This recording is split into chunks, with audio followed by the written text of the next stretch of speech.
So it's a big problem. It's a very big problem. اللہ تعالیٰ کی اس آیت کو بار بار پڑھیں, اس کا مطلب سمجھیں. علماء تو ڈیموکریسی کے خلاف اس آیت کو استعمال کرتے ہیں, سائیکالوجی میں اس آیت کو لے کے آئیں کہ زیادہ تر لوگ جو ہوتے ہیں وہ عوام جو ہوتی ہے وہ عقلی معاملات نہیں کرتی, بس وہ نقلی معاملات کرتی ہے کہ زیادہ تر چل رہا ہے اس کی نقل اتار لو, بس وہی ہے. آپ کو اس کیس کے اوپر میں اب آپ کو سائیکالوجی سمجھا دوں کہ عقیدہ نفسیات میں کیا ہے. گاڈز آف ٹوڈے تبھی سمجھ آئے گی کہ چھوٹے چھوٹے خدا بنا لیے تھے, ابھی بھی بنائے ہوئے ہیں, اور ہر انسان بناتا آیا ہے. یہ عقیدہ جو بٹھاتا ہے نا کہ یہی ہے, بس تو کچھ یہی ہے, سب کچھ یہیں سے آ رہا ہے, یہ عقیدہ اس کو کہتے ہیں. یہ بنتا کیسے؟ انسان اصل میں اپنے سروائیول کے لیے جو جسم ملا ہے نا, جسم, یہ بہت ضروری ہے کہ آپ کو پتا ہو کہ جسم کی بیہیویئر یہ مینیفیسٹ کیسے کرتا ہے, یہ کیسے حرکت, اس کی تحریک کیا ہے, کیسے چلتا ہے, یہ مشین کیسے چلتی ہے, کیونکہ روح کو اس جسم کے تھرو دنیا میں جو تنصیب کیا گیا ہے. جسم ہمیشہ نقلی کام ہی کرے گا, نقلی کا مطلب نقل اتارے گا, اور اندر اللہ نے تنصیب کی کہ سوچے گا عقلی کام کرے گا تو جسم بھی تابع رہے گا, تیرے جسم کو تابع کر, اس کی نہ سن, اس کو سنا, کہاں سے سنا, خود عقل کر, سوچ, کھوج لگا.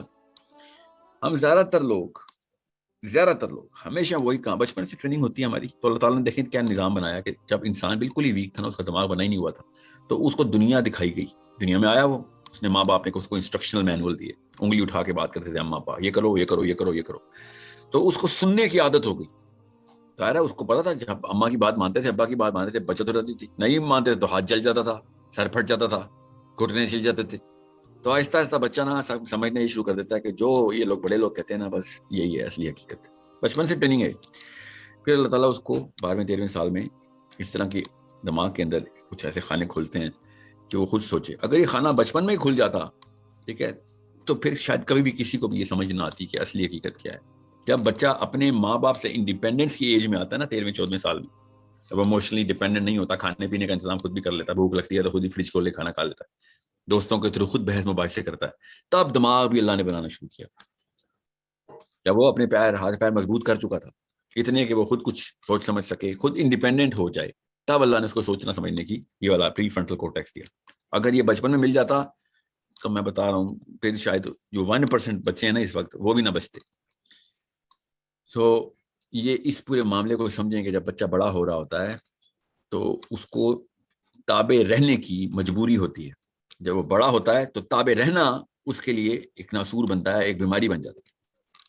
یہ بات ہر نبی کہتا ہے کہ you can not be a true disciple. عیسیٰ علیہ السلام نے کہا اپنے حواریوں سے کہ تم میرے حواری نہیں جب تک کہ الا you can not break free from the discipleship of your own father. اپنے باپ کے اگینسٹ چل, اس نظام کے اگینسٹ چلے گا تو میرے نظام کے اندر آئے گا, اللہ کے نظام کے اندر آئے گا.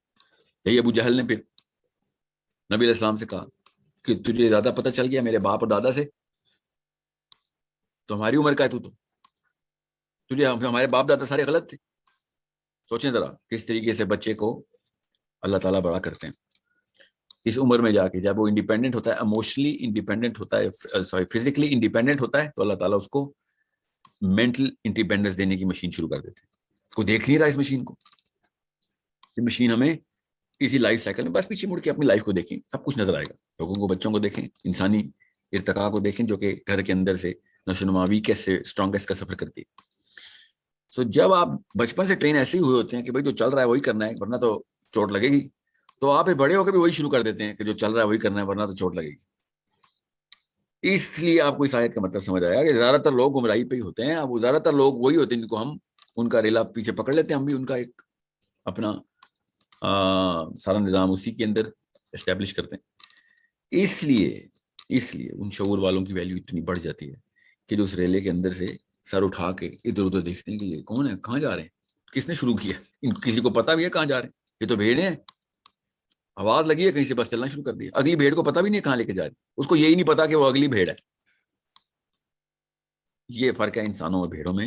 یہ فرق دینے کے لیے اللہ نے یہ تنصیب کی تھی 12ویں 13ویں سال میں. اور پھر اللہ تعالیٰ نے کہا نا قیامت والے دن کہ آسمان سے توق لگے ہوں گے, زنجیریں اوپر سے لٹکیں گی اور یہاں پہ توق لگائیں,